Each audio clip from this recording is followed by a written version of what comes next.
आप सभी का स्वागत है। हम रोज बरोज आपके साथ जुड़ते हैं और अलग अलग महिलाओं से बातचीत करने की कोशिश करते हैं, उनकी क्वेरीज लेते हैं। हमारे साथ आज की जानकार होंगी जो कि आपके सवालों के जवाब देंगी।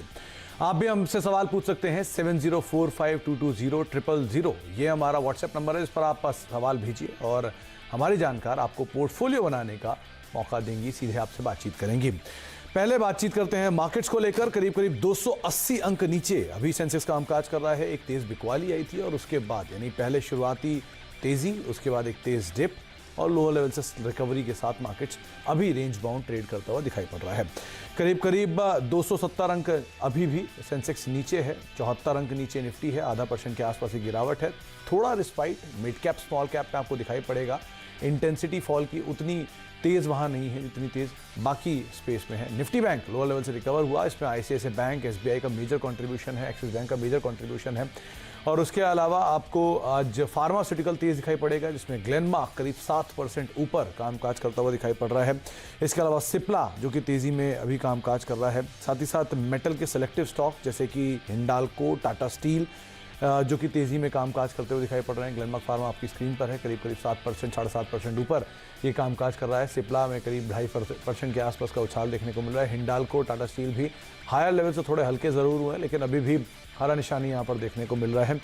इसके अलावा आईटी में नंबर से पहले विप्रो जो कि तेज़ कामकाज करता हुआ करीब यहाँ पर भी 430, 431 का लेवल देखने को मिल रहा है। साथ ही साथ टीसीएस यहाँ पर भी खरीदारी है और कुछ हद तक सपोर्ट 3160, 3170 के लेवल पे टीसीएस भी कामकाज कर रहा है। विप्रो तो डे हाई पर कामकाज करता हुआ दिखाई पड़ रहा है और कुछ हद तक सपोर्ट टीसीएस की तरफ से भी देखने को मिल रहा है।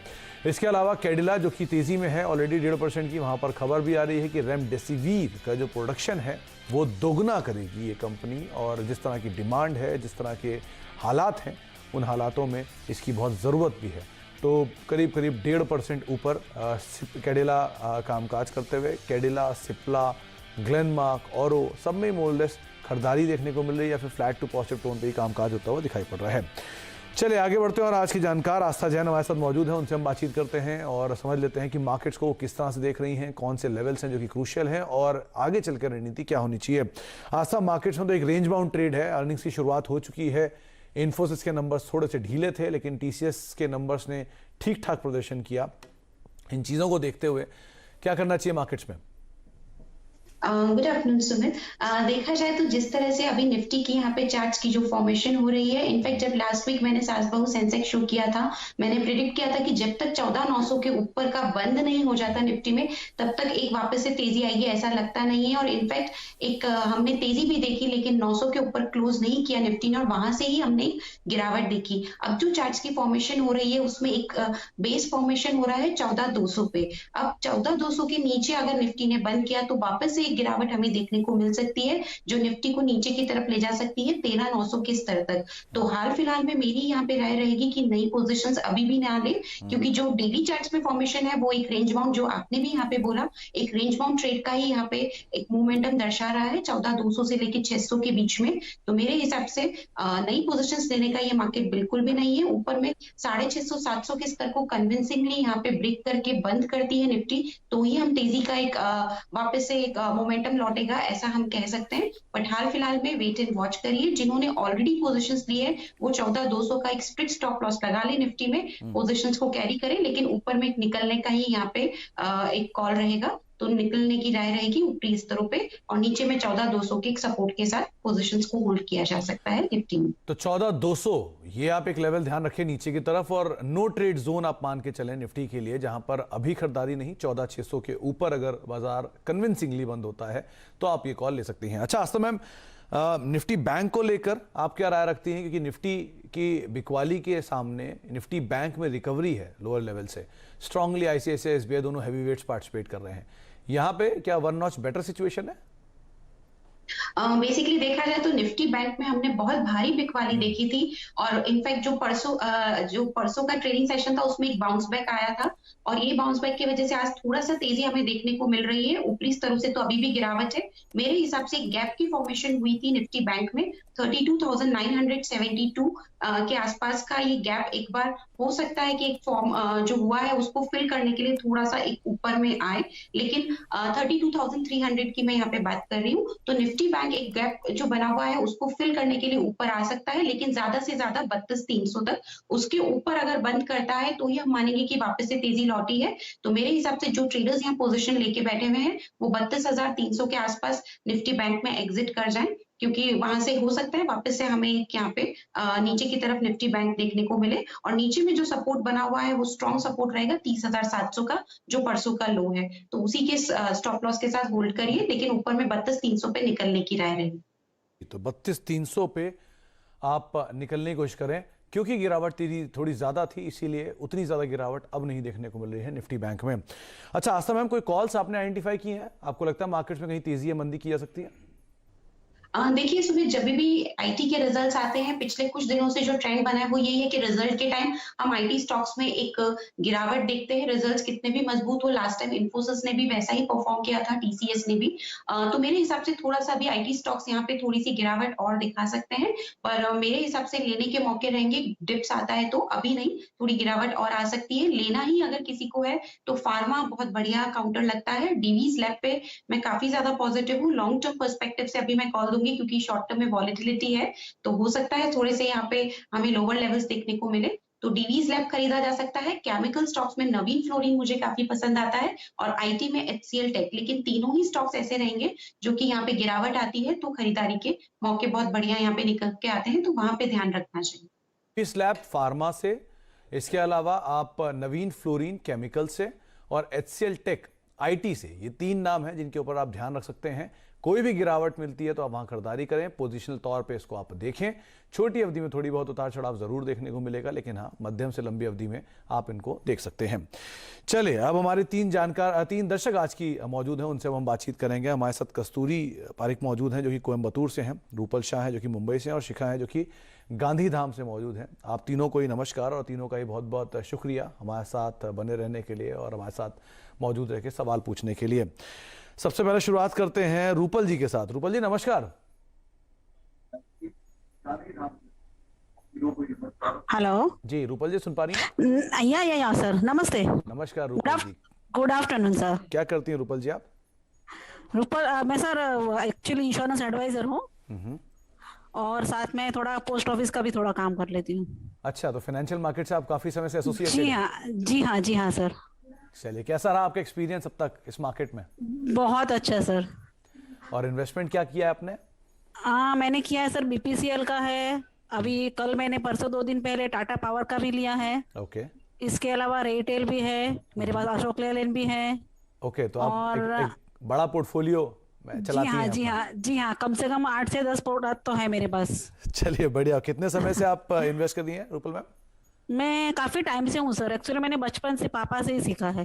चलिए, बहुत ही अच्छी हैबिट ये है कि आप इनिशियल ईयर से ही फाइनेंशियल मार्केट में एक्टिवली इन्वॉल्व हैं। और जी हाँ सर। कौन कौन से सवाल आप पूछना चाहती है रूपल मैम?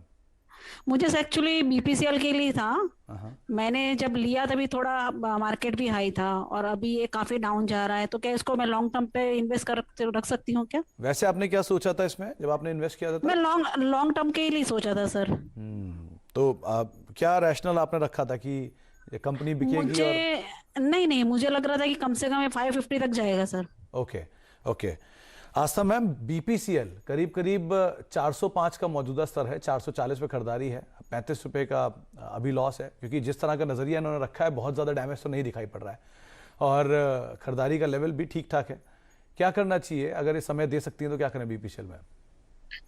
सबसे पहले तो मैं रूपल मैम को बोलना चाहूंगी कि जिस तरह से ये लॉन्ग टर्म यहाँ पे मान के चल रहे हैं, तो रूपल जी आप एक लेवल का यहाँ पे जरूर से ध्यान रखें, 480।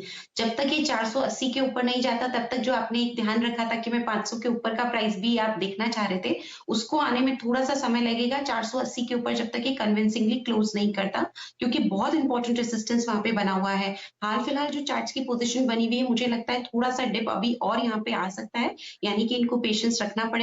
तो मैं अभी इन्हें सलाह दूंगी कि अभी तो आप हाल फिलहाल में होल्ड करिए। एक स्टॉप लॉस लगा लीजिए 370 के आसपास का, तो 370 की स्टॉप लॉस के साथ बने रहिए। पॉसिबल लेवल्स जो इसमें हमें पहले टारगेट्स जो देखने को मिल सकते हैं वो 465 के आसपास मिल सकते हैं, पर 480 के ऊपर अगर इसे निकला तो डेफिनेटली जो इनकी इच्छा है 500, उसके ऊपर के लेवल हमें आते हुए देखने को मिल सकते हैं। तो लंबे समय के लिए रुकने की सलाह रहेगी स्टॉप लॉस के साथ। मैम आप बने रहिए फिलहाल तो, और 465 पहला लेवल रहेगा। अगर ये पार होता है, 480 पार होता है और 500 के ऊपर के लेवल्स भी आपको देखने को मिलेंगे। वैसे भी आपने समय लंबी अवधि का रखा तो कोई दिक्कत आपके लिए वैसे भी नहीं है। आपका एक और सवाल है, हम उस पर भी बातचीत करेंगे, लेकिन पहले हम कस्तूरी मैम से बातचीत कर लेते हैं जो कि हमारे साथ कोयम्बतूर से मौजूद है।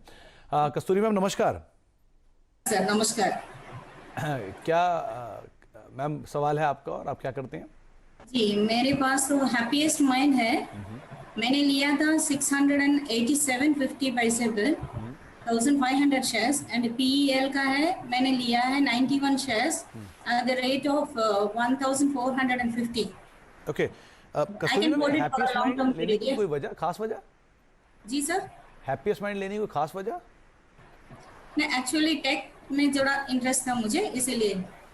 ओके और मतलब थोड़ा जो नजरिया रखा है आपने वो कितना होगा हैप्पीएस्ट माइंड को लेकर? या for 1 year. 1 year. Aastha, happiest mind strong performer रहा है, इन्होंने खरीदारी की है 687 के आसपास, करीब 633 का मौजूदा स्तर है, थोड़ा अपर एंड पर पहुंची है, लेकिन कंपनी में कोई डाउट नहीं है, एक तरफा चला है, फंडामेंटल स्ट्रॉन्ग है, नंबर्स अच्छे हैं, मैनेजमेंट पेडिग्री बहुत स्ट्रॉन्ग है। क्या करना चाहिए यहाँ पर?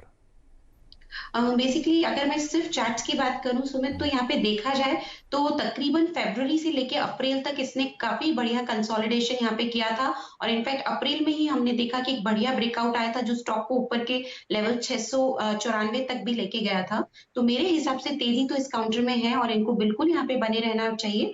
थोड़ा सा IT सेक्टर में क्योंकि रिजल्ट जिस तरह से आ रहे हैं, मार्केट्स भी वॉलेटाइल हैं, तो थोड़ा हो सकता है कि दबाव देखने को मिले, बट स्टिल मैंने सलाह दूंगी कि बिल्कुल लंबे नजरिए के लिए यहाँ पे होल्ड कर सकते हैं। 700 के ऊपर के भी स्तर हमें लॉन्ग टर्म में हैप्पीएस्ट माइंड में देखने को मिल सकते हैं, तो बने रहने की सलाह रहेगी हैप्पीएस्ट माइंड में, लेकिन एक स्टॉप लॉस रख लें 560 के आसपास का।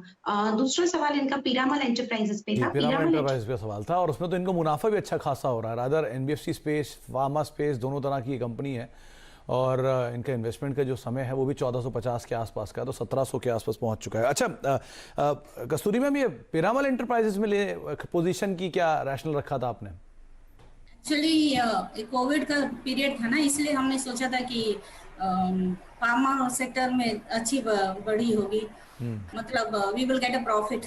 तो आपने फार्मा में पीरामल ही क्यों चुना?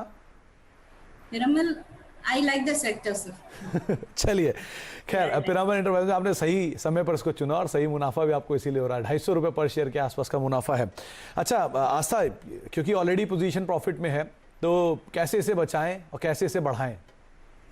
बचाने का एक ही तरीका है कि जो स्टॉप लॉस लगा ले वो कॉस्ट प्राइस से काफी ऊपर का लगा ले, अगर ट्रिगर भी हुआ तो बिल्कुल प्रॉफिट में निकलेंगे। तो स्टॉप लॉस मैं इनको दूंगी, पहली सलाह तो रहेगी कि पीरामल एंटरप्राइजेस में बने रहें। स्टॉप लॉस रहेगा 1550 के आसपास का, तो जो खरीद के लेवल है उससे तो 100 रुपए ऊपर तकरीबन का स्टॉप लॉस है। अगर ट्रिगर भी हुआ तो दिक्कत नहीं है, प्रॉफिट में निकलेंगे, लेकिन यहाँ पे जो स्टॉक का मोमेंटम बना हुआ है थोड़ा सा वीकनेस अभी आ सकती है, इसलिए स्टॉप लॉस रखना हमें काफी ज्यादा जरूरी रहता है। तो बने रहिए 1550 के स्टॉप लॉस के साथ। टारगेट इसमें वापस से हमें जो गोइंग फॉरवर्ड लंबे समय में देखने को मिलेगा वो 1800 से लेके 1850 तक के स्तर देखने को मिल सकते हैं। तो 1800 1850 तक के टारगेट्स यहाँ पर देखने को मिल सकते हैं। 1550 का एक स्टॉप लॉस आप मेंटेन कर सकती हैं। कुछ long term period of 5 years in the stock sir. अच्छा, पीरामल में?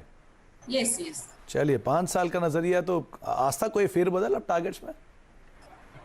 5 साल का नजरिया है तो पहले तो क्योंकि ये काफी इंपॉर्टेंट रेजिस्टेंस रहते हैं, ये पार होते हैं तो नेक्स्ट लेवल आते हैं, तो भी मेरे हिसाब से 2000 के ऊपर के लेवल्स हमें देखने को मिल सकते हैं। इतना लंबा नजरिया है, लेकिन समय समय पे पोजीशंस को रिव्यू करिए क्योंकि फ्यूचर हमेशा अनसर्टेन रहता है।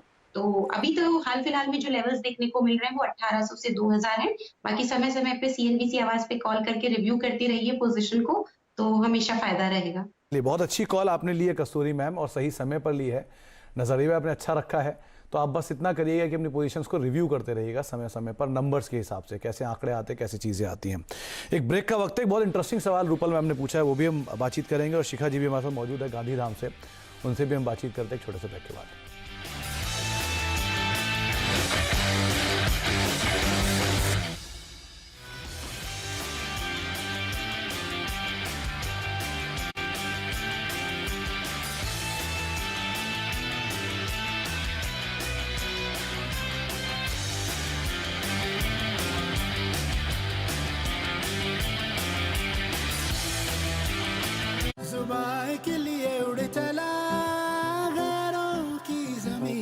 पर खुशबू अपनेपन की ढूंढता और दूर कितना भी जा, इस जुबान से दूर ना जा पाओगे।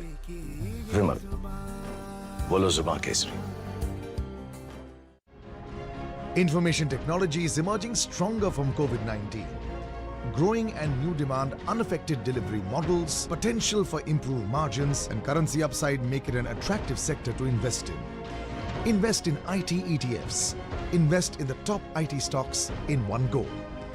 A winning advice from 131 years of global experience and learning. An investor education and awareness initiative of Nippon India ETF. Mutual fund investments are subject to market risks. Read all scheme-related documents carefully.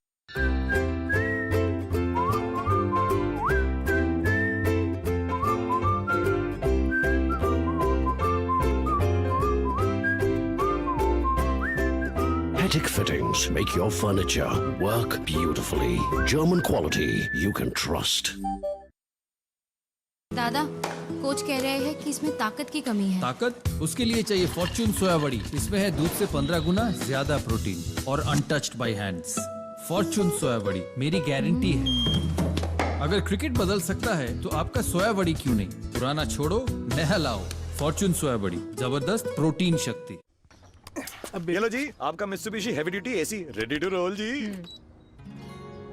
1.5 ton का AC इस living room के लिए काफी होगा। Heavy duty cooling जी, heavy duty savings जी, India का first heavy duty hybrid AC. Mitsubishi heavy duty AC with long reach airflow and 3D cooling. Mitsubishi heavy duty, live life heavy duty। अगर इस बार भी लीकेज बंद नहीं हुआ ना तो छत पे सो जाना। केमिकल वाटर प्रूफिंग कर रहा हूँ बे।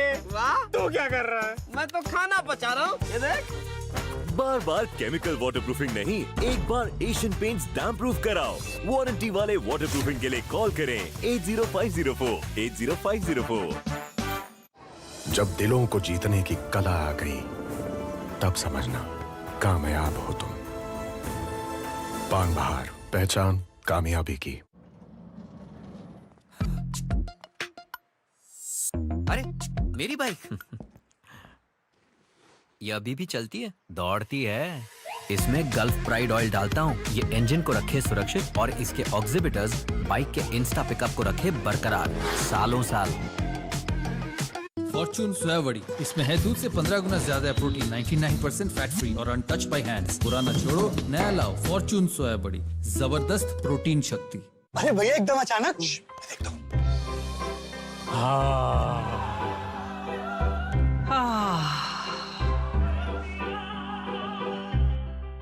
Syska.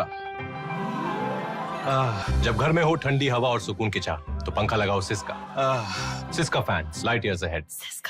IndiGrid, India's first listed power sector infrastructure investment trust with an AUM of 20,000 crore rupees, supporting India's infrastructure growth story with transmission projects across India, having long-term contracts and stable cash flows, delivering a consistent track record of distribution and growth with an annualized distribution rate of 12.40 rupees per unit as per Q3 financial year 21.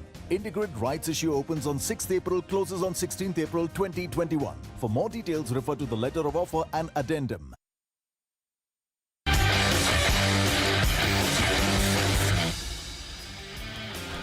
आप देख रहे हैं सात बहू और Sensex करीब 250 अंक के नीचे सेंसेक्स फिलहाल कामकाज कर रहा है। मार्केट में लोअर लेवल से थोड़ा सा अपटिक जरूर आया और एटलीस्ट फार्मा शेयरों में कुछ खरीदारी देखने को मिली है।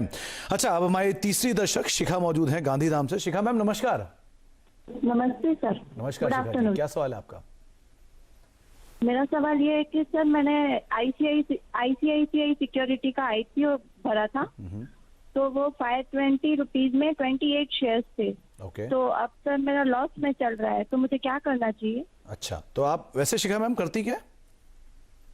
जी, आप मार्केट में रेगुलर ट्रेडर है? हाँ, मैंने 2015-16 से किया है ज्वाइन, डीमैट अकाउंट खुलवाया था। पापा के साथ ही किया था मैंने। तो आप तब से ट्रेडिंग कर रहे हैं? हाँ, तब से मैं ट्रेडिंग कर रही हूँ। तो आपका नजरिया छोटी अवधि का है इसमें? लॉन्ग टर्म का है। अच्छा, आप आईसीआईसीआई सिक्योरिटीज को होल्ड कर सकती है लॉन्ग टर्म के लिए? ओके, और मुंजाल शोभा 100 मैं पूछ रहा हूँ आपसे कि क्या आप होल्ड कर सकती हैं? हाँ, होल्ड कर सकते हैं। ओके, आस्था, इन्होंने आईसीआईसीआई सिक्योरिटीज के शेयर आईपीओ में लिए थे, अलॉट हुए हैं 28 शेयर। करीब 520 रुपए के दाम पर। 409 410 का मौजूदा स्तर है, 110 रुपए नीचे है। क्या करना चाहिए इन्हें? बिल्कुल यहाँ पे होल्ड करने की ही सलाह रहेगी, क्योंकि इनका नजरिया भी लॉन्ग टर्म का है। और देखा जाए तो सुमित, जिस तरह से जनवरी की मैं बात करूं तो जनवरी ऑनवर्ड्स एक रेंज में ही ये स्टॉक मूव कर रहा है। रेंज है 350 से लेके 450 के बीच में। तो मेरे हिसाब से जब तक ये 450 के ऊपर वापस से तेज नहीं होगा तो वापस इनको इनकी कॉस्ट प्राइस देखने के लिए थोड़ा और इंतजार करना पड़ेगा। लेकिन स्टिल बने रहने की सलाह रहेगी लॉन्ग टर्म में। स्टॉप लॉस रख लें 350 का। पहले टारगेट्स जो हमें देखने को मिल सकते हैं वो 450 से 480 तक के स्तर देखने को मिल सकते हैं। तो 450 480 वो लेवल है। शिखा जी, इसको आप ध्यान में रखें। वो आस्था को लगता है कि शायद वो टारगेट्स आते हुए दिखाई पड़े। अच्छा शिखा जी, इसमें बीच में 200 रुपए तक भी आया था ये शेयर, आपने तब भी से होल्ड किया था? हाँ, तब भी मैंने होल्ड किया था। ओके, अच्छा दूसरा शेयर आपने कोई एक नाम लिया था अभी, वो कौन सा है? मुंजाल शोवा 100 शेयर्स लिए थे एट द रेट 165, 165 रुपए के दाम पे, राइट? हाँ। ओके, और कितना टाइम इसे आप दे सकती हैं? इसे मैं 1 साल जितना होल्ड कर सकती हूँ। 1 साल जितना होल्ड कर सकती हैं। ओके, आस्था, मुंजाल शुआ ऑटो एंसिलरी स्पेस की कंपनी है, मुंजाल ग्रुप की, करीब 30 रुपए की खरीदारी से नीचे कामकाज कर रही है। 135 136 का मौजूदा स्तर है। 1 साल ये दे सकती हैं यहाँ पर, टाइम का कोई इशू नहीं है। क्या करना चाहिए? क्योंकि नजरिया लॉन्ग टर्म है तो यहाँ पे भी बने रहने का ही सलाह रहेगी। जिस तरह से 12 तारीख को एक बढ़िया गिरावट आई थी तो 155 से 135 तक स्टॉक ने एक डाउनसाइड मोमेंटम दिखा दिया था। तो मेरे हिसाब से अभी इतनी बड़ी जो रेंज बनी हुई है तकरीबन 20 रुपए की, ये इसी के बीच में मूव करेगा, लेकिन फिर भी बना रहा जा सकता है। स्टॉप लॉस रहेगा 110 का, और इसमें जो टारगेट्स हमें देखने को मिल सकते हैं मीडियम टर्म में वो 165 तक के स्तर देखने को मिल सकते हैं। उसके ऊपर अगर स्टॉक ने परफॉर्म किया तो आगे जाते हुए 175 से लेके 190 तक के भी लेवल्स हमें देखने को मिल सकते हैं। बने रहिए स्टॉप लॉस। तो बने रहिए आप शिखा जी, और 175 ये टारगेट दिख रहा है, यानी कि आपकी खरीदारी से 10 रुपए ऊपर के टारगेट दिख रहे हैं, लेकिन हाँ स्टॉप लॉस 110 का आप जरूर मेंटेन कर सकती हैं। अच्छा रूपल मैम, आपने एक और सवाल हमें भेजा था कि आप नया निवेश करना चाहती हैं, क्या है वो सवाल, जरा एक बार दोहराएं। सर अभी और मैं 50 के इन्वेस्ट कर सकती हूँ, लेकिन ये इसी सारी स्क्रिप में ही मैं कुछ एवरेज करूँ या फिर कुछ नया स्टॉक ऐड करूँ? तो आपकी जो एग्जिस्टिंग स्क्रिप है उसमें आपने बीपीसीएल का नाम लिया है और उसमें आपने कुछ और कंपनीज के नाम लिए थे, राइट? जी हाँ, अशोक लेलैंड भी है, आईडीबीआई बैंक है सर, ओके, और अदानी गैस भी है सर। तो आप इन सब में कितना समय के लिए पैसा निवेश करना चाहती हैं? सब दिसंबर। फिर से बोले मैम? दिसंबर 2021। ओके, दिसंबर 2021 तक। आस्था, ये नया निवेश करना चाहती हैं मौजूदा स्तरों पे। आपने 3 नाम लिए थे, डिवीस, नवीन फ्लोरीन और एचसीएल टेक, और इनके पास भी कुछ नाम है जिसमें अदानी गैस, अशोक लेलैंड, बीपीसीएल जैसे नाम भी हैं। क्या करना चाहिए? एग्जिस्टिंग शेयर्स में जाएं या नया निवेश करें? और नया निवेश करें तो कहां करें, उन 3 स्क्रिप्ट में या और कोई नाम है?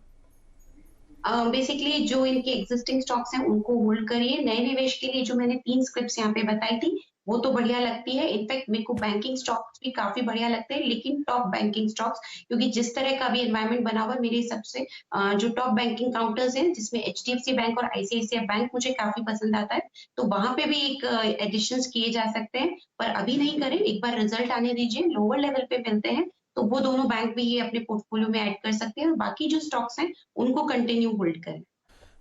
तो आप एग्जिस्टिंग पोजीशंस में अपनी जो रणनीति है वो बना सकते हैं रूपल मैम, और आपको जो कॉल दी गई है आस्था की तरफ से आप अकॉर्डिंगली यहाँ पे प्ले करें। बहुत बहुत शुक्रिया रूपल मैम आपका भी, कस्तूरी मैम आपका भी, और शिखा मैम आपका भी हमारे साथ मौजूद रहने के लिए, सवाल पूछने के लिए, कार्यक्रम का हिस्सा बनने के लिए। और आस्था आपका भी बहुत बहुत शुक्रिया हमारे साथ मौजूद रहने के लिए, सभी दर्शकों के सवालों के जवाब बखूबी देने के लिए, बाजार पर अपनी रणनीति साफ रखने के लिए। एक बार चलते चलते मार्केट्स में जरा फार्मास्यूटिकल स्टॉक्स को भी देख लेते हैं। आप ग्लेनमार्क को देखिए, डे हाई पर आ चुका है।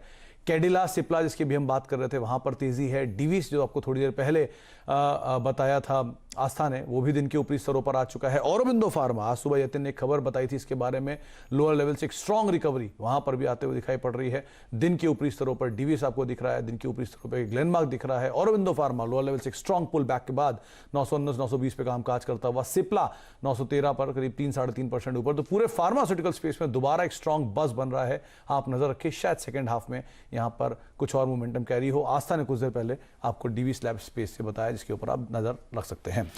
फिलहाल इस कार्यक्रम में इतना ही। अब एक ब्रेक का वक्त है, ब्रेक के बाद लौटेंगे और मिड कैप स्टॉक्स में किस तरह की हलचल है इस पर बातचीत करेंगे। छोटे ब्रेक के बाद।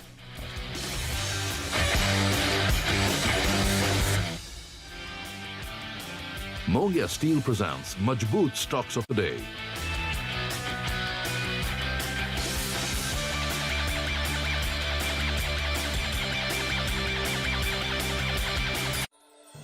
के प्रायोजक हैं निपॉन लाइफ और ग्रीन प्लाई E0 चुनो, खुल के सांस लो।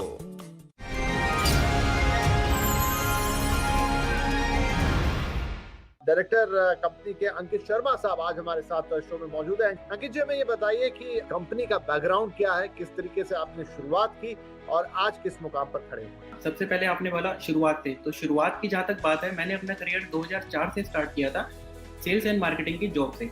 6 साल कंटिन्यूसली जॉब करने के बाद 2010 में मैंने अपना बिजनेस स्टार्ट किया। 2015 में प्राइवेट लिमिटेड फर्म रजिस्टर्ड कराई by the name of SPL infotech private limited. आज यह कंपनी पब्लिक लिमिटेड हो चुकी है और श्री बाबा लाल जी की कृपा से बहुत ही जल्द हम अपना IPO लॉन्च करने जा रहे हैं।